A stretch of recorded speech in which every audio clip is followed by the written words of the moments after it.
guys, this is tutorial how to take this key out from a Jeep Wrangler. So just put it back in, just like that.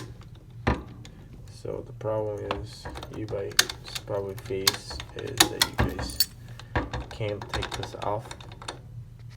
I'll show you closely. You're thinking, what the hell do you take it off? So you need a key for it. Gotta twist halfway, don't overdo it. You gotta wait, do it halfway, and then you have a screwdriver, press it. See, halfway. Press it, and then it falls out like that. So now you can change the cylinder to a different one with a different key.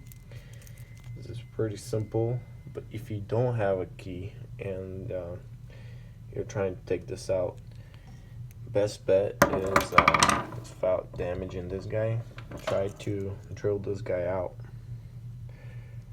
This pin is basically, this goes back and forth, but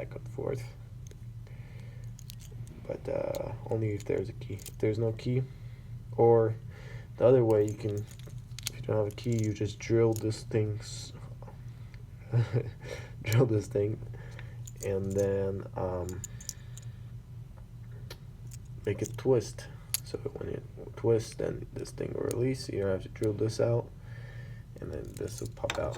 It's pretty easy so far how it looks.